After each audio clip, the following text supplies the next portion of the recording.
When you want to take a vacation, typically the things that come up are, do we want to fly or do we want to take a cruise? These days, you can cruise pretty much anywhere in the world, which is amazing, but there are pros and cons to each of these vacation types. Hi, my name is Emma. I am your typical foreign exchange student, gone complete travel addict. I've been on a couple of cruises myself, specifically with Royal Caribbean and Norwegian, and I've been to over 23 countries, so I've been on a lot of planes and a lot of airports. First off, the main differences between a cruise and flying are going to be that a cruise is basically an all-inclusive resort but on the water, whereas flying, everything essentially a la carte. Getting into the pros of cruises, as I said, it's more or less an all-inclusive resort, so basically you know everything you're essentially paying for up front. Of course, there are additional costs, but that's, not for this list. Going into your cruise, you have your room is included, most of the main dining rooms and buffets, the pool. That is going to be the first thing that is really, really beneficial about the cruise. It's also a really great way to visit multiple places all at once. If you think about it, cruises, they just kind of like hop around to different areas. You can board in Miami or Rome or anywhere else in the world. Especially if you're going to the Caribbean, you could leave out of, say, Miami, and then you could go to Belize, Honduras, Mexico, St. Martin, and you can do all of this for the price that you've already paid into your cruise, which is honestly a really awesome way to travel. Cruising is also a really great way for new travelers to sort of dip their toes into the whole going around the world and visiting new places, as you only get a little taste since you're only in the port for a couple of hours. So I would say that it's actually just a really good way to get some basic exposure to a new area without fully committing like you would if you were flying to that destination. Another pro, which I'm going to put a huge asterisk on this and say actually do not do this because it's not wise, but another pro is if you are leaving out of a United States port, a lot of cruise lines don't necessarily require you to have a passport to go on those cruises. Again, major asterisk. I'm actually going to say do not do this. You should always have a passport with you anytime you leave the country, even if it is on a cruise, because gosh forbid something terrible happens and you get stuck in a foreign country with no passport. It would just be a nightmare. There was recently a story of a poor couple that got injured in Mexico during a hit and run accident, and they are stuck there without passports, and it's just a very difficult situation. I hope both of them are okay and get home safely, but it is just a very vital lesson of you absolutely need a passport and you leave the country, even if you're going on a cruise.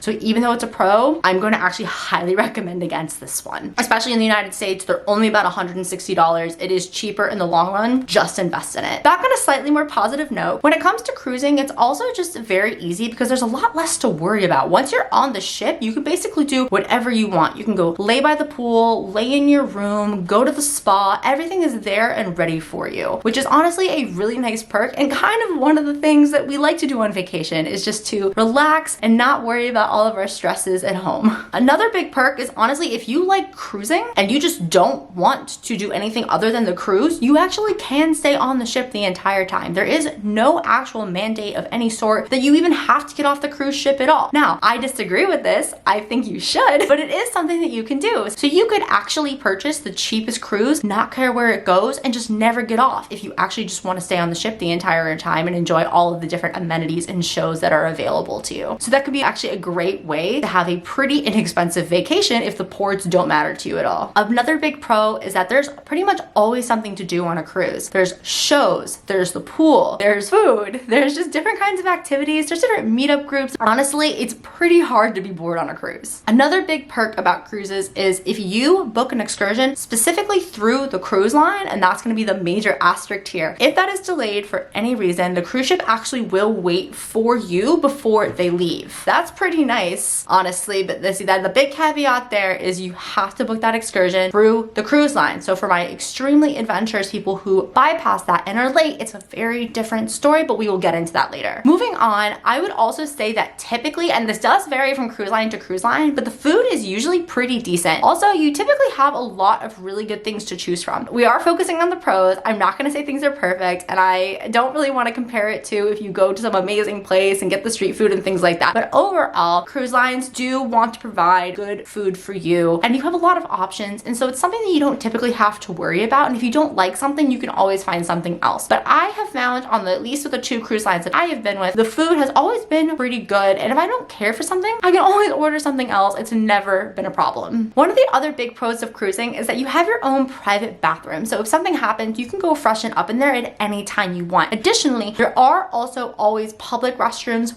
throughout the ship, so it's not like you have to run to yours any time that there's an emergency, there is consistent access to a restroom and you're not typically waiting in any long lines of any sort, especially if you're using the one in your cabin. I would say the other really big perk about cruises is that you don't have to go through customs. Now, my travelers who go through airplanes a lot, you would understand what a pain or how easy this can be. It really varies, but it is something that you can bypass on a cruise because you're just arriving at the port, which this is also why a lot of places don't require you to have a passport, which again, highly recommending against have your passport. But it does also help that you don't need to go through customs when you get to each port. So this just makes it a little bit easier when you get to everything, so you're not waiting in any kind of big security lines to get off and explore the island. Okay, now getting into the cons. I hope I sold cruising to you because it is honestly a great way to go on vacation, but not everything about cruising is necessarily going to be spectacular. Let's go ahead and get into some of those cons. I would say the first one is you are restricted to being on the ship's schedule. Essentially what I mean is if you've never been on a cruise, most of the time, unless you have an overnight stay, which doesn't always happen, most cruises leave port each day. Once you get to port, you only have a certain number of hours that you're actually going to be in that specific destination. You could arrive at 6 a.m. or 8 a.m. in the morning, and then the cruise leaves again at perhaps 3 or 8 o'clock at night. So you only have until that time, and typically 3 hours prior to that to be back on the ship. If you arrive at 6, say you're off the boat at 8, and then the ship leaves at 6, but you have to be on 3 hours before it disembarks, that means you have to actually be back on the ship at 3 o'clock. So you only have, say, from the time you get off the ship until 3 to actually explore that area. So that is something that you need to take into consideration, especially if you're going to a place that you really want to see. You also want to take a look at those times before you book your cruise because those are available on the cruise website or the itinerary before you book, but these are also always subject to change. But I would say that they don't usually change very often. For my big explorers, this could be a pretty large issue that you are just limited by when the cruise ship says you can be there and not be there and when it's time to go. The next big one as well is if you decide, which I did say a pro is you don't have to ever get off the ship, but I would say the con is if you don't get off the ship, you're just not exposed to those new cultures. And that's one of the things that I actually really love about cruising is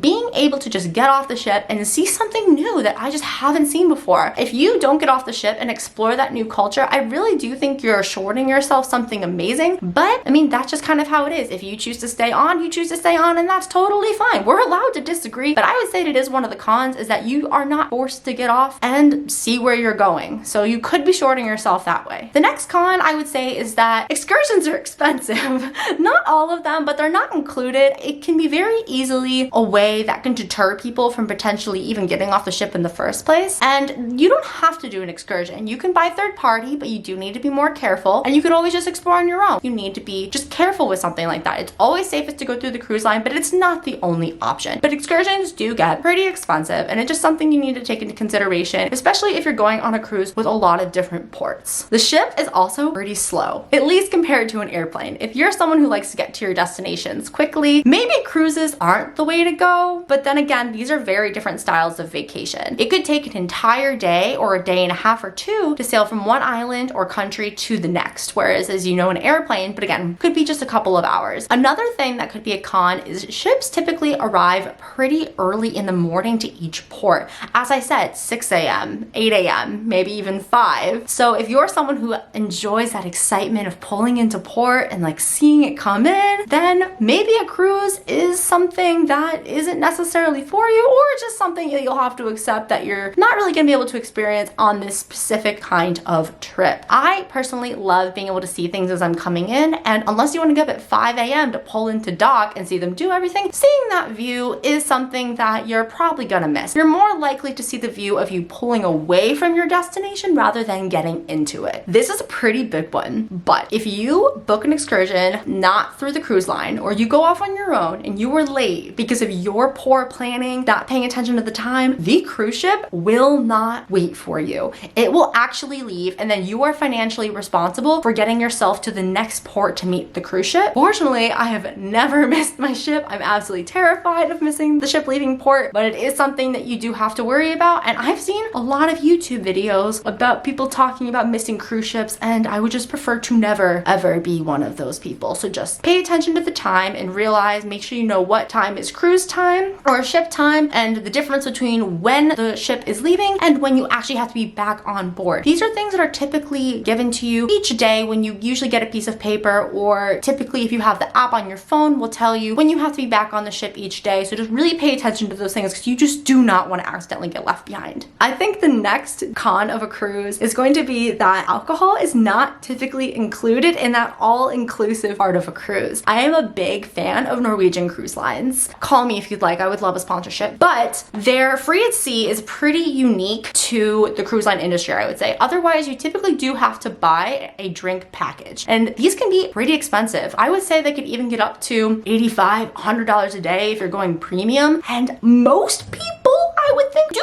usually drink heavier when you're on vacation, but most people don't usually drink that heavy in general, so you have to drink a lot. And a lot of times they are still setting some sort of limit on the package, like maybe 15 drinks a day, or it has to be under monetary threshold, maybe like $14 or $15 a drink is kind of like where the limit is for the package, or you just have to go a la carte, which can also be cheaper. That is something that you should figure out for yourself, and I would suggest for your next cruise. Sometimes the beverage package isn't always worth it, but if you do drink, just remember that a lot of the time it's not included. NCL is kind of the exception, but you do have to pay taxes and gratuities on that free at sea package anyway, so just take that with a grain of salt. And the last con I'm going to mention is you don't get a stamp in your passport, which I love getting stamps in my passport. So when I get off at islands and I don't get a stamp, I just get kind of sad because it's kind of cool to like see all the little marks, and I do keep track of where I go, but I really love having stamps in my passport. So that is a bit of a bummer. I'm yet to see anywhere where you can get one. So if anyone is actually aware if there are islands where you can get off somewhere and they'll stamp your passport for you, please let me know. That would be amazing. Just tell me in the comments below. You would be my hero. Okay, now that we've gone through cruising, we're going to move on to the pros of flying. This is actually where most of my experience lies. I love to fly. It is so exciting. So let's go ahead and get right into this list. So when it comes to flying, the first pro is that you're on your own time. Compared to cruising, when you're following that ship schedule, when you fly somewhere, it is all on you. You can go where you want, whenever you want. It's you. Like, that's it. You're in control of your vacation. Unless obviously you book like a group tour, then that's a little different. But I'm talking strictly an individually booked flight. We're not getting into semantics and like different kinds of weird little situations. That is really nice. If you want to go to a certain museum, you can go for as long as you want. If you want to city hop, you can do that. It's lovely. And that's one of the flexibilities of flying that I absolutely love doing. It's also a lot easier to get lost and find, actually literally you could just get lost. I've done it multiple times. And you just find these like great little hidden gems. And that's something that you probably want to avoid a little bit more if you're on a cruise because of that time restraint factor.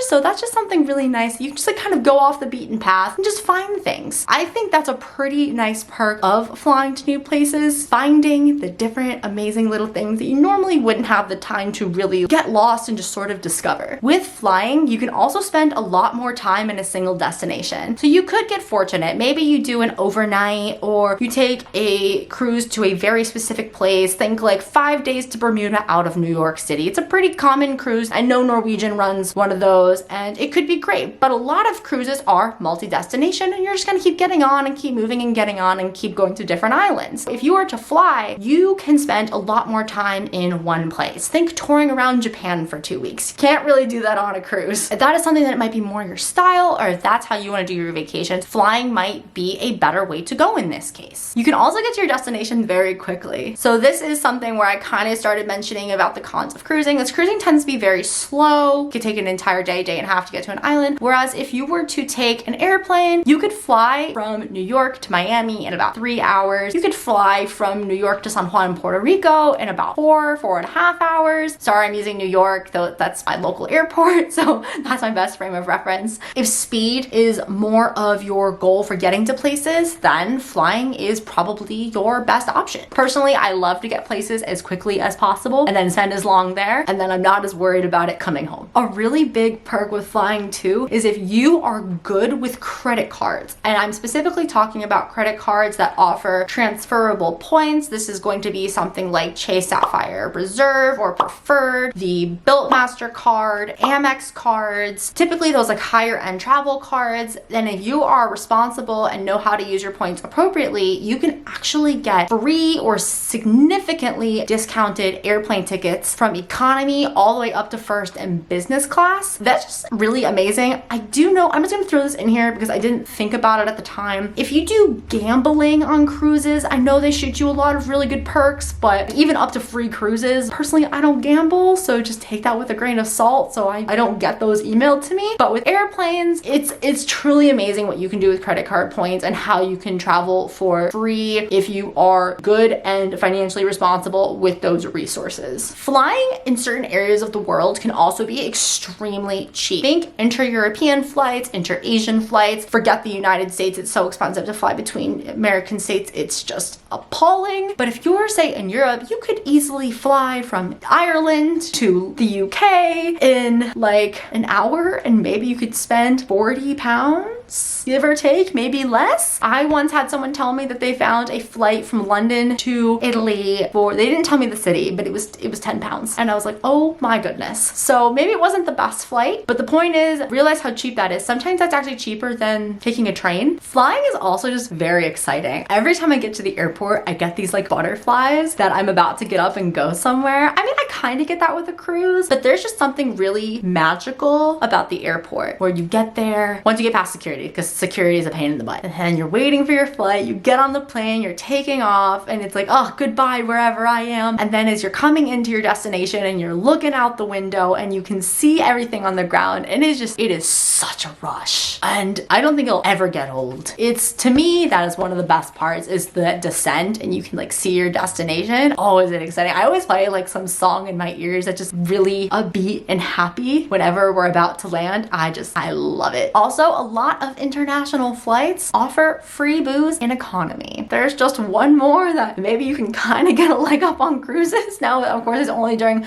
the duration of that flight, but it is a perk that a lot of airlines do offer. Now let's get into the cons of flying. And I wish there weren't any because I love it so much, but they do exist. Cons of flying: once you get to your destination, your food is not included. I'm gonna reiterate, we are not talking about if you book some all-inclusive resort at your destination. You have to go and find all of your own restaurants. You have to take into consideration potential tipping customs, if there are or aren't any. The prices are going to vary wildly depending on where you are, so that is just a financial extra that you would have to worry about in this scenario. While you're at the airport, still talking about food, it's outrageously expensive. I've only ever been to one airport where the food seemed like it was the same price as the stuff outside, and my mind was blown. Once they trap you in the airport, you're through security, you're stuck there. You can't really do much. If that bottle of water is $7, if that sandwich is $25, you're stuck. That's how it is. Unfortunately, airport pricing is just, it's a problem. Another con is, again, you need a passport, but I don't really know how much of a con this is because I recommend that you just get a passport in general. Also, don't try to show up for an international flight without a passport. You won't board the flight, and they need your passport information to like finish processing your ticket. A lot of the time you can't even check in if you haven't provided your passport details to the airline. Yeah, I don't know how much of a con that is. It's more of a reminder of, please just get a passport. It's just gonna be so much easier to just get a passport. Another big con is going to be flight cancellations and delays. And this is not something that unfortunately you really have control over. It could be the weather, it could be gosh knows what. So many things can happen at the airport, and it can completely derail your plans. It can throw off if you get to a connection or not. It is something that unfortunately you do have to worry about if you are taking an airplane. So, yup, and I've been delayed many times. Oh, joy the airlines. You also have to figure out your own itinerary. And so the way that I'm thinking about this is once you get to your destination. So I guess this could be similar to cruises where you have to find your excursions and things like that. Unlike on a cruise where there's so much to do and a lot of entertainment is consistently provided, when you get to a local destination and you're flying in, you have to figure out what you want to do. And that can be a little hard if you are not the best planner. I mean, that's the beauty of the freedom of flying. It's your vacation, it's your canvas, draw and paint away, make the best vacation that you want, but you do need to do that planning, and that is going to be, I think, another one of the cons of flying if you just maybe aren't that great of a planner, or you just really don't even know what you want to do. Yeah, there's that. The entertainment options on planes are also very limited. And I'm thinking about this as if you only are going to have your screen, headphones. Please bring your own headphones specifically over the ears. What what I would recommend. And you could have maybe your computer, a tablet with your own personal stuff downloaded, a book, or maybe a Kindle with books preloaded. But that's kind of it. There isn't really much that you can do on an airplane while you're traveling. So that's very limited. And that's kind of one where I think cruise might have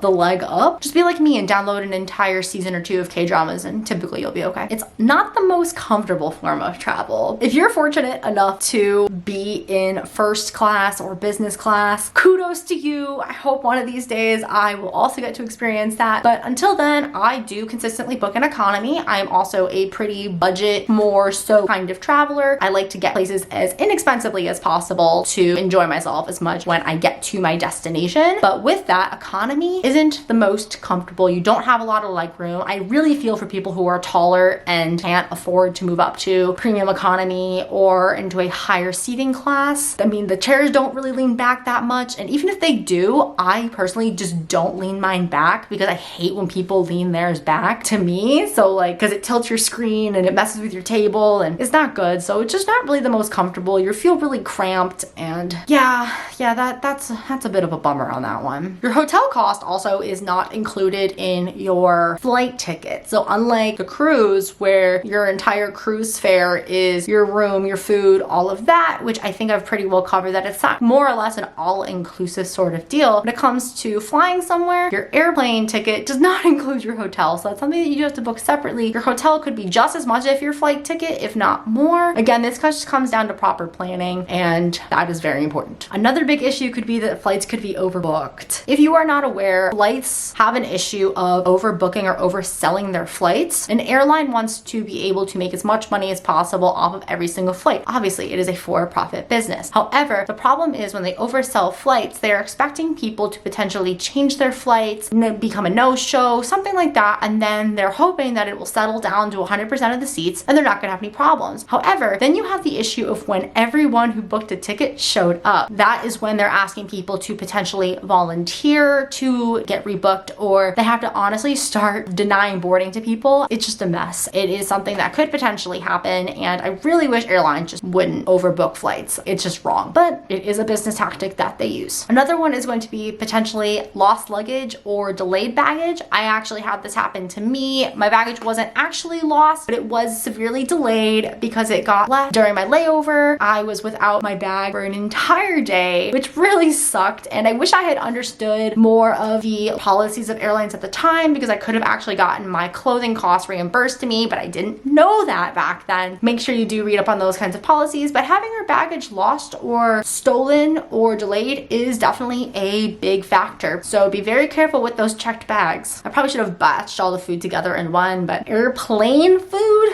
not usually that good. I actually did have butter chicken on a plane once, was surprisingly better than I expected, even in economy, but I am not going to have a same caliber expectation on every plane that I get on. I've also had some of the worst food of my entire life on airplanes. It's not the best. And again, my only experience with this is economy. I know that they serve better food in first class and business class, but I just don't have that experience. Maybe one day. You can feel pretty gross after a long flight. I definitely know what it's like to be in an airplane for 12, 13 hours and you get off and you just feel disgusting in comparison to when you're traveling on the cruise ship. That's not gonna really be a problem. As I said before, refresh in your personal bathroom, change whenever you need. It's not really an option on an airplane. All of the places that you can go are pretty small and the air is being recirculated, and so that's not really the best. And you just feel kind of icky and grimy, and when you get off the plane you really just kind of want to shower and change your clothes, and it's not really the most pleasurable experience. Airport security.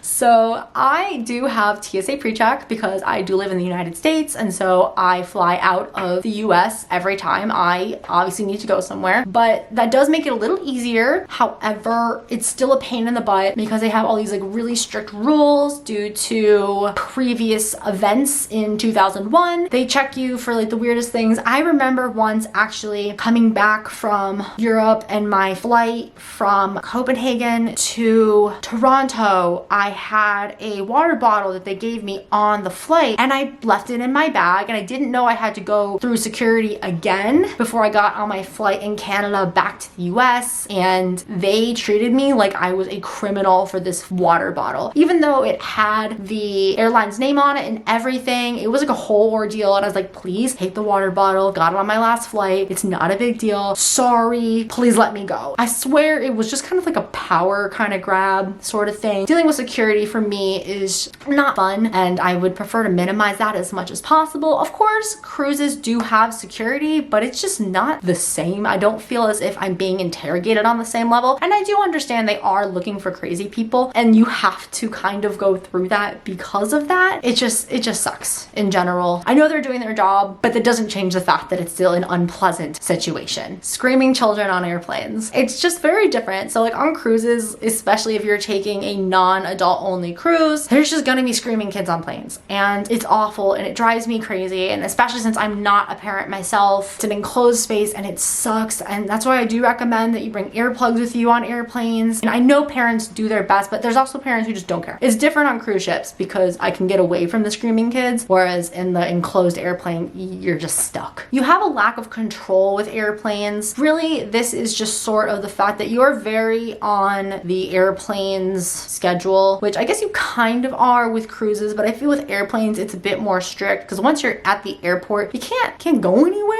There's just so little control you have, and once you're in the sky, the flight attendants are kind of the like rulers of the sky. And I mean, of course, like they're trying to keep you safe and prevent bad things from happening, but there is a major lack of self-control that you have over that situation in comparison to where you're on a cruise. That's all. Bathroom access can be a pain in the butt, especially if you're like me and you're sitting in economy. Maybe there's lines in your section and you really need to go, and of course first class there's no lines because there's far less seats, but you can't use those ones. And then the bathrooms are super tiny, and I don't know how a normal person can even really fit in there. I mean, I'm 5'5", a reasonably, healthy weight, and I sometimes feel like I'm cramped. It's tough. And then you gotta crawl over people sometimes depending on where your seat is. And yeah, the bathroom up there is not fun. You have to go through customs. I've had experiences where I've been waiting for 2 hours in a line just to get through customs and talk to someone, and that's just it's not fun. So that's more of like a bureaucracy issue. So I think I'm more thinking about the bureaucracy of customs in certain countries rather than customs itself. The lines aren't always the best, and it's just something you have to deal with whenever you land at a new border pretty much. You do have restricted mobility as well on airplanes. This is something I mentioned in another video, is that if you don't get up and move around, if you have a really long flight, I would recommend wearing compression socks because there is a risk of deep vein thrombosis, which is basically just blood clots in your legs. Now, is there a really high chance of getting it? No, but it's still a risk. So you want to make sure that you're up and moving and you walk around every so often, and just make sure that you can keep the blood flowing. Even if you feel silly, get up, go to a area where there's a little bit more room, maybe do a couple of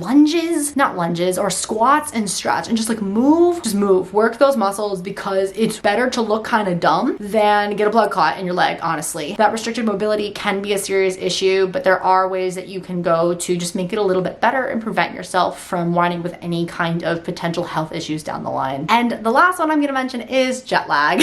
So it's so easy, like when you get on an airplane, you can start in one destination and you can wind up somewhere completely different. I've had definitely situations where I have started in one time zone and then I'm 12 hours ahead, 13 hours ahead, something like that, or I'm going back 6 hours or vice versa, all of those. And it can just really mess with your sleep schedule, and jet lag is just really not the most fun. Messing with your circadian rhythm in general isn't really the best, but it is one of the things that we just have to deal with when we travel. There's ways to prevent it or make it better at least, but it's not typically something you have to deal with on a cruise too much. When you're island hopping, you're not usually time zone hopping too much, and if anything, it's an hour. On an airplane, you can jump huge in a couple of hours. Just something to take into consideration, especially if you have issues sleeping in general. Conclusion. Essentially, flying to a destination versus cruising are honestly, they're just very different styles of vacation, and I don't actually think one is better than the other. If you don't want to worry as much, I would say that cruises are probably the way to go, or if you just want to generally relax. If you're more into the strategic planning sort of thing, maybe flying is probably the better way for you to go. I would definitely say that flying is probably more for the daring adventurer rather than someone who wants to just dip their toes a little bit in cruising, but that doesn't mean that these things are mutually exclusive. So all in all, one isn't better than the other. It really just depends on what you want to deal with, what kind of vacation you want. But I hope this pros and cons list did help you with your next planning decision, and please comment, like, and subscribe, and I will see you guys in the next one. Bye! Slow down.